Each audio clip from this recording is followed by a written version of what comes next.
Olá, seguidores da Panorama, de volta com mais uma transmissão ao vivo aqui, direto da redação da Panorama Audiovisual, para a cobertura do IBC 2017, maior evento de tecnologia para criação e distribuição de mídia.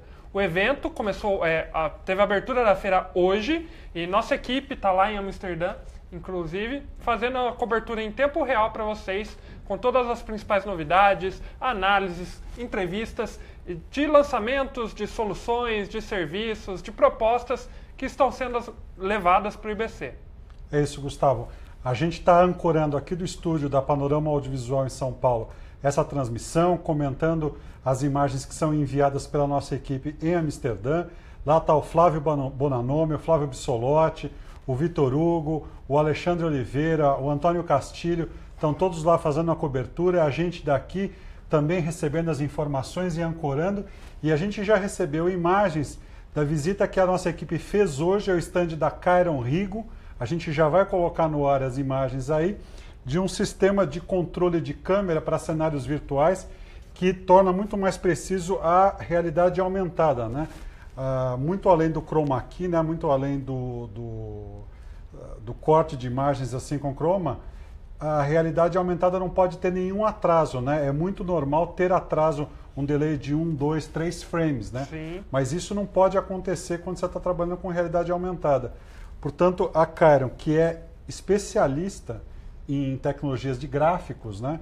Agora se associou a uma outra empresa Chamada MoSys, né? Para desenvolver esse tipo de traveling, né? Esse equipamento que navega de um lado para outro, né? Controla a câmera e não deixa haver nenhum atraso de imagem no processamento da imagem, né? Essa solução aí chama RoboRail Zero, que é justamente derivada aí dessa, que promete, né, não ter nenhum atraso de frames e tudo mais para aplicações de realidade aumentada. A Chiron, ela fez bastante lançamentos durante a NAB e no IBC deste ano não está lançando muitas coisas, vem um pouco mais fraca. A NAB foi em abril, né? O último abril passado em Las Vegas, né? É o maior evento do mundo, né? A gente falou aqui, o IBC é o maior evento agora do segundo semestre, né? Sim. Mas sem dúvida a NAB tem mais visibilidade, tem o dobro de visitantes, né? São 100 mil, 110 mil por ano, enquanto o IBC tem na faixa de 55 mil visitantes todos os anos. Bom, agora a gente já pode ir para o segundo lançamento apresentado hoje, que foi feito pela AJA, né? Uma empresa muito conhecida pelos módulos de processamento de imagem, de amplificação, de conversão cruzada, né? Como esse daí, que é um Frame Synchronizer, que trabalha com uma capacidade até então desconhecida, né? Que é o processamento de imagens com HDR e de imagens com... Wide Color Gamut. Wide Color Gamut, exatamente. Que é o WCG, né?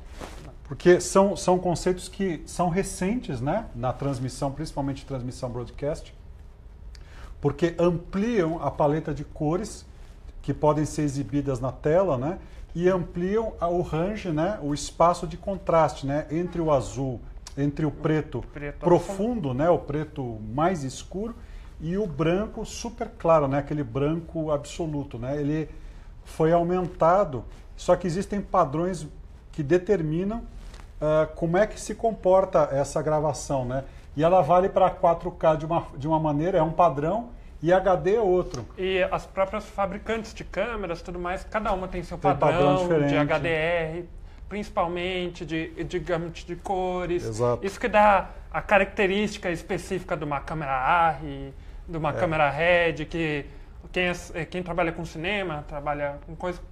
Às vezes escolhe uma câmera por causa da cor, da textura que ela tem e tudo mais. Nesse caso aí, por exemplo, se a gente tem um ambiente de uma emissora de televisão, de uma produção de um reality show, por exemplo, e você está trabalhando com câmeras diferentes, algumas 4K, algumas HD, por exemplo, que trabalham com protocolos diferentes. Sim. E você não pode descartar, porque o que vai acontecer se você trabalhar com Frame Synchronizer, por exemplo, que não considera a informação do gamut ou do HDR, você vai perder isso na hora do processamento, tanto no processamento ascendente quanto descendente, né? Que é quando você escalona de HD para 4K ou vice-versa, né? As conversões cruzadas e assim por diante. Então, o que esse equipamento traz, basicamente é isso. É trabalhar com a maioria dos protocolos usados no mercado, pela maioria dos fabricantes, e preservando as informações de paleta de cores, né, ampliada, e do HDR, que é esse range dinâmico de contraste, né? Sim, e assim como os outros produtos da linha FS aí, além de ser um sincronizador de frames, ele faz a conversão dos formatos, né? Então, como o Gaio falou, de deixar tudo compatível, né? Um com o outro, às vezes uma emissora tem câmeras de diversos fabricantes. Isso. E tudo mais, e tudo tem que estar fluido, isso, exatamente. Bom, vamos para a próxima, que é a tão esperada, né? A apresentação que a Sony faz todos os anos no IBC, né? Essa apresentação, em 2012 houve a apresentação da F65, uma câmera 4K, que depois a gente ficou sabendo que tinha até uma capacidade maior que 4K, o sensor dela.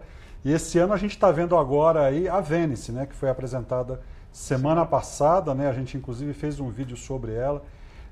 É uma câmera para produções, para documentários, uma câmera principalmente para externas, né? Para cinema, uma câmera 6K, nesse momento ela opera... Ainda em 4K, ele vem com 4K nativo. Isso. No futuro aí, lá para fevereiro, se não me engano? Na verdade, assim, o sensor dela é 6K. Sim. O sensor é 6K, o hardware é 6K. Mas no momento só está habilitada a saída de sinal para 4. O ano que vem, depois do lançamento dela, que está previsto para fevereiro, aí vai ser liberado um software, um firmware, Sim. que atualiza alguns recursos da câmera e libera a saída do fluxo em 6K. Sim, é um sensor aí só para retomar um pouquinho, é um sensor de 36 por 24 milímetros. Uhum. Trabalha aí focado em cinema, né? Trabalha com lentes full frame, trabalha com lentes de cinema. Isso, e ele também trabalha com todos os formatos, principalmente o formato XAVC, que é da Sony, né? E também vai liberar o arquivo em RAW, né? Que é um arquivo de 16 bits, vai poder ser também gravado, né? Ela usa, o perfil dela é a Super 35 de 4 perfurações, né? E trabalha e vai ser compatível com todas as lentes padrão do mercado de cinema e também com os modelos de encaixe e mount, que é um padrão preferido da Sony, né? Muitas câmeras da Sony usam esse formato, né, de lente, né? É uma característica da Sony, né? Ela Sim. sempre não lança apenas uma câmera, né? Ela quer também decidir o que acontece no entorno, o cartão de memória é dela, Sim. o formato de gravação tem um próprio dela, o bocal da lente tem um da Sony. Isso é a Sony, né? A Sony é assim. Aí outro lançamento que foi anunciado semana passada, que está lá no stand, são as câmerazinhas de ação, as RX0. Pode colocar as imagens aí. São câmerazinhas aí que vêm para concorrer diretamente com a GoPro, né? São câmeras que oferecem gravação em 4K, pode gravar em HD também, Full HD, em HD inclusive fazendo slow motion de 250 quadros ele consegue gravar. Isso. E em resoluções um pouco menores ele pode chegar a 1000 frames por segundo. Na verdade são 250 quadros por segundo em 4K e a HD ela vai até 1000 frames, né? O lance dessas câmeras é que elas são muito baratas e elas podem ser encadeadas e trabalhar em conjunto. Então, um dos exemplos que a gente tem aí é aquele efeito do Matrix, que você pode, do filme Matrix, né? Que você pode fazer uma captação de imagem em múltiplos ângulos e depois dar uma sensação como se a câmera tivesse girado em torno da cena, né? Porque são todas interconectadas e são muito baratas, né? Essas câmeras custam $700. 700, 800 vão chegar a $700, né? $800 aí, sem incluir o imposto e tudo mais, mas é claro, enfim. Elas têm inclusive algumas características de impacto, né? Se jogado, se cai no chão, também se cai na água para fazer filmagens ao nível do mar, um pouco mais baixo. Depois ela tem uma caixa estanque que suporta alguns metros de profundidade, ou seja, é um posicionamento da Sony para concorrer, claro, não só com a GoPro, mas com vários outros. Sim. A gente também fez um videozinho falando sobre todas as especificações na semana passada, aí você pode conferir na nossa página do Facebook.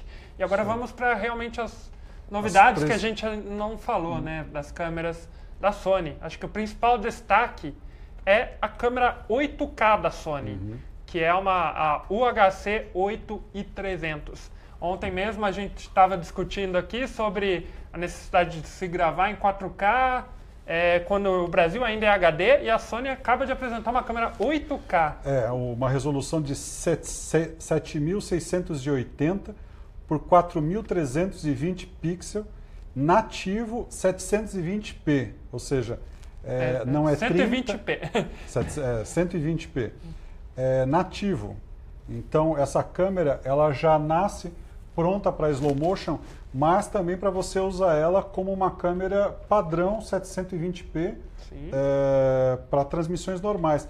Porque existe uma discussão muito grande sobre se apenas o aumento da resolução é suficiente para criar um salto de qualidade, né? Como houve, por exemplo, quando a gente avançou do SD para o HD, do analógico para o digital, houve um salto muito grande.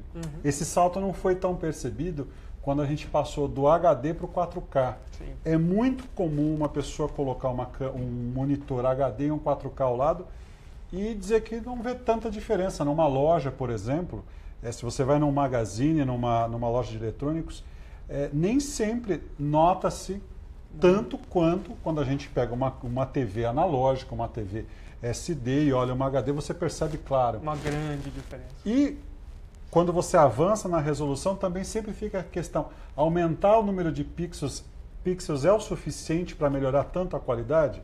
Não, não é.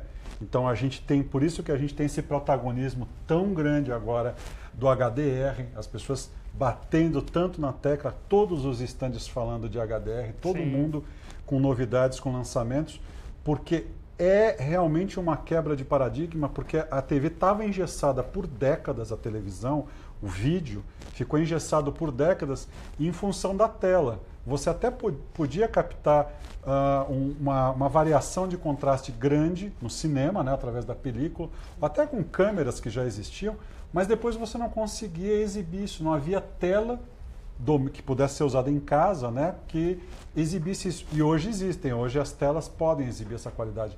Da mesma forma, a paleta de cores, o número de cores que podem ser exibidos num televisor era 15 anos atrás, 10 anos atrás, nas décadas anteriores. Hoje mudou, é um número muito maior, a paleta de cores cresceu.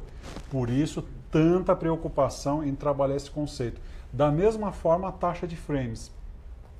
A gente começou no cinema com 24 frames por segundo, é o padrão, né? Depois a televisão 29, 97, 30 frames, 25 frames no caso dos padrões PAL, né? 25 frames por segundo. Mais recentemente a gente tem trabalhado muito em 60p e agora a gente já vê que 8K começa com 120 nativo, né? É uma característica nativa. Muito legal a Sony ter apresentado isso, realmente. Isso porque também ajuda em questão de movimentos, né? A gente, quando capta em 30p, digamos, é muito mais fácil perceber o rastro na tela. Quando você capta em 120 e tudo mais, isso fica muito mais nítido, os movimentos, né? O contorno da sua mão, enquanto você se movimenta, por exemplo, fica muito mais nítido. Isso que é bastante legal. E o 8K, por ter mais pixels, exige que isso tenha isso para que a experiência percebida, que o pessoal fala, fique mais rica, mais clara para o espectador. Outra característica legal dessa câmera é que você pode sair simultaneamente o sinal 8K e outro 4K e outro HD, ou você pode fazer um crop na tela e escolher uma área de 4K que você quer destacar, fazendo com uma super amostragem, né? Então, na verdade, você está usando um sensor 8K para fazer a sua gravação, mas você pode estar fazendo uma saída de sinal 4K e selecionando uma área no sensor da qual você quer retirar a imagem. É legal isso principalmente para produções esportivas, por exemplo. Você coloca essa câmera totalmente aberta, pegando o campo inteiro, e depois você pode ter vários recortes, né, de software, não só 4. Você pode pegar o centro, você pode pegar o canto, e aí você consegue cobrir todo o campo com uma única câmera em si. Existem demonstrações de captação com 8K de jogos de basquete, que com uma ou duas câmeras você praticamente consegue cobrir o campo todo trabalhando com recortes HD e recortes 4K. Porque a quantidade de informação que chega é tão grande que mesmo que você faça um recorte e tire uma parcela do sensor para exibir na tela, ela já é 4K, ela já é suficiente para preencher a tela. Porque a quantidade de pixels que Sim, tem é suficiente para isso. Sim, que tem no sensor de 8K é equivalente a 4 vezes o que tem no sensor de 4K e o 4K é equivalente a 4 vezes o que tem no Full HD. Então, fazendo uma conta simples, você consegue tirar 16 fluxos de vídeo Full HD. Exato. Essa é uma lente, um sensor de 36 por 24 milímetros. Tá? Uma pergunta que surge, são 3 sensores CMOS de 1,25 polegada. Esses 3 sensores são uma novidade completa também no mercado, principalmente porque essa é uma câmera com um desenho padrão da linha HDC da Sony. Qualquer outra câmera colocada ao lado dessa não é diferente. Se você olha, a gente está vendo agora as imagens, é uma câmera padrão de estúdio. O que muda? As lentes disponíveis no mercado hoje não são para 4K, não são para 8K, né? Sim. Então, ela está usando aí lentes 4K. Sim. Essas lentes vão ser desenvolvidas, vão ser aperfeiçoadas, serão necessários adaptadores para isso. A situação é a mesma que a gente já viveu 10 anos atrás, um pouco menos, quando a gente migrou para o HD. Da mesma forma, as pessoas ainda tinham lentes usadas em câmeras tradicionais, câmeras normais, SD, e precisavam adaptá-las para as câmeras HD que estavam chegando. As compras não eram feitas simultâneas, né? Muitas vezes a pessoa trocava a câmera e continuava com a lente anterior. Vai acontecer a mesma situação agora. As câmeras, as lentes HD, 4K que estão no mercado, obviamente vão ser usadas por muitos anos nesse modelo. O que está puxando com tanta força a Sony, a Ikegami, a Panasonic certamente, são Jogos Olímpicos agora em 2020, né? Porque a NHK, a TV pública japonesa, já deixou claro que a transmissão vai ser feita lá por OTT, por satélite, né, por internet, e também serão feitas transmissões de teste em TV aberta no Japão, né, que já é uma questão bastante equacionada, né, a transmissão por TV aberta em 8K. No Japão ela não existe de fato, mas existem vários testes, já há muitos anos já foi apresentado isso. Fazer essas transmissões dos Jogos Olímpicos em 2020. Claro que serão usadas câmeras 4K em sua maioria, eventualmente câmeras HD, mas o 8K será, sem dúvida, o mandatório nessa. Vai ser uma virada tecnológica, que sempre os Jogos Olímpicos sempre são momentos de viradas tecnológicas. E o Japão já tinha deixado claro, desde que assumiu a responsabilidade por esses jogos, que ia trabalhar em 8K. Toda a indústria vem junto. Essa câmera da Sony foi desenvolvida principalmente sob encomenda e especificação da NHK, né? Quem deu as diretrizes foram os engenheiros da NHK. É legal que eles desenvolvem, né? É mais do que uma trabalham emissora. muito. É mais do que uma emissora. Eles têm um centro de pesquisas, né? Então, a gente às vezes se questiona aqui que sentido faz trabalhar em 4K, que sentido faz trabalhar em 8K. Existem vários aspectos. Existem os aspectos mais óbvios, que são os comerciais. A indústria precisa evoluir, as fábricas de câmeras precisam vender câmeras, precisam vender monitores cada vez maiores, com mais resoluções. Esse é um aspecto. Outro aspecto nós estamos nos habituando a consumir conteúdos cada vez com mais qualidade nos celulares, nas telas que a gente tem em casa. Hoje já tem celulares em qualidade próxima do 2K, é o QFHD que eles falam, o Full HD, é bem próximo do 2K, né? Então, celular que tem uma tela de 6 polegadas. 6 polegadas, então. Então, assim, as nossas expectativas, e se você está falando de 2K grudada no seu rosto. Então, quando você senta em casa e pensa numa tela, você vai precisar de uma resolução maior para ter a mesma experiência. Então, é natural, o que choca um pouco é a velocidade com que isso tem acontecido. Né? Isso choca, mas é um movimento natural. Essa questão de trabalhar com resoluções cruzadas para cima e para baixo, a gente acabou de falar da AJA aí com conversões cruzadas, né? Sempre existiram, antes da AJA, a antiga Snell Wilcox, né? Que era super famosa, hoje é a Sun, né? Que a gente conhece como a Sun, a antiga Snell Wilcox, sempre foi famosa por esses conversores e tal, porque é muito comum a gente precisar converter uma ou outra câmera que está no nosso workflow, que tem uma resolução diferente, que não é exatamente compatível no frame rate com aquela que a gente está trabalhando. É o que vai acontecer lá. Sim. Eles vão usar um monte de câmeras 4K, como na Copa do Mundo, você tinha transmissão aqui no Brasil em 4K, pela internet, por algumas emissoras de TV por assinatura, mas o entorno era HD. Carnaval aqui já foi gravado em 4K com um monte de câmeras HD convertidas, né? Convertidas para cima e fica assim. O 8K ao contrário, muita coisa vai ser captada em 8K, transmitida em 4. Essa câmera, inclusive, ela tem saída simultânea para HD. Sim. Se você quiser fazer uma saída de monitoração HD para o estúdio, tranquilo. Ela tem saída para tudo. Para todos os formatos. O 8K em específico ele sai por SDI, né? Mas ele oferece também aí conectividade IP. Vamos ver mais uma, vamos dar mais uma olhadinha nesse lançamento da Sony, a UHC. Agora a gente está vendo as. Volta lá a câmera 8K, Isso. Só para o pessoal dar mais uma olhadinha na câmera. Realmente, é como o Gaio estava falando, ela tem o formato de qualquer outra câmera. Ela trabalha com SDI, mas também com IP, né? A conectividade dela também é por IP. E lógico, já tem o HDR. Sim. A partir de 4K é impossível não considerar o HDR. Vai ser o HDR, vai ser uma disciplina do vídeo. A maioria das pessoas não considerava isso, até desconhecia, até essas letras são desconhecidas da maioria das pessoas que trabalham no audiovisual, né? Mas a partir de agora vai ser uma questão obrigatória. Essencial, né? Obrigatória de qualquer produto.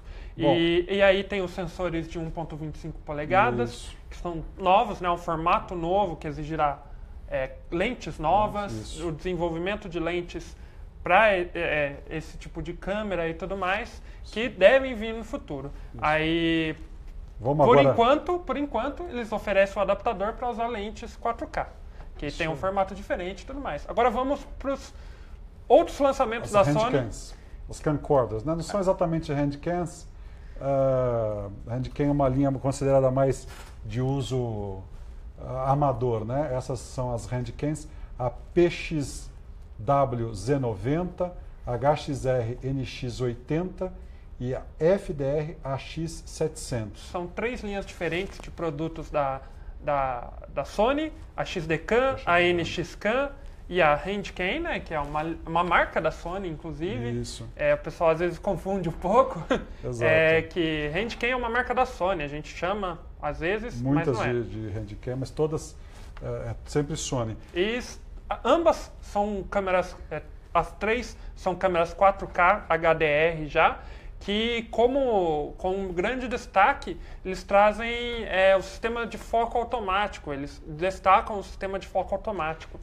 Esse foco automático aí, ele acontece porque ela tem uma quantidade impressionante de pontos de foco, né? São 273 pontos para autofoco, né? Quer dizer, eles cobrem mais de 80% da imagem visualizada. Então, assim, a chance não é uma coisa profissional você deixar no autofoco uma câmera, ok? Sim. Mas para produções mais... Mas ninguém desconsidera que isso é utilizado largamente, né? E quando você está movimentando uma câmera, segurando às vezes numa situação mais complicada, né? Você não consegue controlar o foco com muita precisão. Por isso, esse argumento tão forte de que essa câmera tem mais de 80% da tela coberta por pontos de autofoco, né, que estão o tempo todo medindo o foco e corrigindo o foco. Outra questão legal que antigamente não era presente e hoje está quase todas as câmeras que a gente tem comentado, é considerar o slow motion, ou a ampliação da taxa de frames por segundo, né? Sempre chegando a próximo de 1000, né? Em HD, alguma coisa como 720 ou 120, né? Partindo de 120p, escalonando a 500 e assim por diante. Muito pouco tempo atrás, 5, 6 anos atrás, câmeras que faziam 1000 frames por segundo custavam como 60, 70 mil dólares, os kits, né, os conjuntos para você fazer a captação e a gravação. Hoje a gente está vendo aí handcams, câmeras de estúdio, todas trabalhando com altas taxas de frame, tanto para exibição em tempo real, como para exibição em câmera lenta, né? Todas elas têm essas duas opções, porque existem fluxos de produção que você exibe realmente a 120p, né? Você vai fazer a transmissão, vai ser o padrão de transmissão, os 120p, né? Eu até esqueci de comentar há pouco que no caso do 8K, né, que o Japão usa, né? Lá eles chamam de Super High Vision, essa tecnologia. O 120 é padrão, tá? Como aqui no Brasil o PAL, o nosso padrão de transmissão analógico, etc., tinha por definição 25 frames por segundo, o padrão 8K tem por definição 120 frames por segundo. Não vai ter 8K a 60, nem muito menos a 30, né? Então, essas duas questões aí... justamente, essas câmeras aí, elas trazem, então, capacidade de slow motion até 960 FPS. Isso. E o Full HD chega aos 120 FPS. Outra coisa que é muito comum também, a JVC é uma empresa que investiu muito nisso, a Sony também recentemente incorporou e agora colocou uma novidadezinha aí, o trabalho do fluxo de produção quando a gravação ainda está acontecendo. Você conecta essas câmeras em rede, numa nuvem, através de Wi-Fi, e durante a gravação você já vai subindo o material, alguém está recebendo numa central de produção e já começa a editar o material, com a câmera rodando, com a gravação acontecendo, tudo acontece em paralelo, não tem nenhuma intervenção adicional, o material vai subindo para a nuvem, vai sendo armazenado num servidor e começa a ser processado. Então, sem que você tenha que dar pause, sem que você tenha que fazer o upload, não. Tudo vai acontecendo ao mesmo tempo e a tua equipe consegue começar a edição antes de terminar a gravação, né? Isso já acontecia, né? Para quem trabalha com um evento tipo futebol, etc., sim, com os servidores da EVS, que é outro tipo de produto, né? Servidores de vídeo. Enquanto você está gravando, você já vai tirando o material e começa a produzir. Mas aqui a gente está falando de uma handcam, de câmeras de mão, de estúdio ou de externa, que estão transmitindo usando uma rede LTE, 4G, Wi-Fi. Estão passando um material que elas estão captando e mandando direto para a nuvem. Por estúdio. Imagina uma redação, enquanto você está gravando a entrevista, antes que ela termine de ser gravada, as imagens já estão chegando. Usando uma rede de dados, né? Não uma rede exclusiva. Sim, pode ser usado um modem 4G, como você já falou, um modem que incorpora vários chips 3G para fazer a transmissão em mais alta qualidade e tudo mais. Esse é um serviço da Sony que eles oferecem por assinatura e tudo mais, chamado XG-CAM Air. Isso aí. Lembra o Apple Air também, né? o Air Spot. Bom, gente, as novidades terminam por aqui. Sim, né? Tem as diferenças entre essas câmeras específicas. O modelo XD-CAM e o NX-CAM, que é a PXW Z90 e a HXR NX80, eles oferecem duas entradas XLR, a outra câmera oferece só uma entrada, e oferecem também a possibilidade de controle através de um aplicativo específico. O controle da câmera, monitoramento via uma rede Wi-Fi e também sincronização por timecode, tudo sem fio e tal. Sincronização do timecode numa rede, né? Sim. Porque esse tipo de câmera é muito mais complicado e é muito mais incomum, né, você trabalhar com sincronia de timecode entre elas, né? E aí você está usando uma rede Wi-Fi para sincronizar isso. Outra sacada muito bacana aí do pessoal da engenharia de fazer essa transferência de dados, né, manter todas elas no mesmo tempo, né? Isso facilita a barbaridade na hora da edição, né? Sim, sim, para fazer a roteirização disso e tudo mais, o facilita corte, muito. tudo isso daí facilita muito, realmente facilita muito. Bom, acho que é isso por Isso agora. aí. A gente termina as nossas transmissões hoje. A gente termina, mas a cobertura não para por aqui. A gente vai ter entradas ao vivo também amanhã, no domingo. A nossa cobertura com mais de 10 profissionais envolvidos em Amsterdã e aqui na redação da Panorama Audiovisual continua até a próxima terça-feira, quando termina o IBC 2017.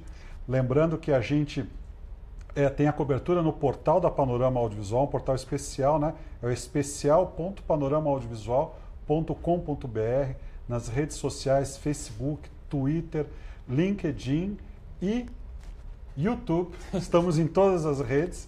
A gente vai entrar ao vivo amanhã à tarde de novo, amanhã de manhã e à tarde a gente vai entrar ao vivo com novidades, com mais informação direto dos estandes, com entrevistas direto de Amsterdã com a nossa equipe que está lá. Sim, só para lembrar também, se você quer compartilhar conosco, está em Amsterdã, quer compartilhar conosco fotos, vídeos, textos, sua opinião sobre o evento, é só compartilhar em qualquer rede social com a hashtag PanoramaIBC, que a gente vai estar monitorando aqui, acompanhando, compartilhando com o nosso público também a visão de vocês. Se vocês tiverem alguma dúvida, enquanto a gente estiver fazendo essas transmissões, quiserem saber alguma tecnologia específica, alguma coisa, é só comentar na nossa live e a gente vai fazer o possível para trazer para vocês as principais notícias se tem do IBC. Como ainda tem mais 4 dias de evento, né?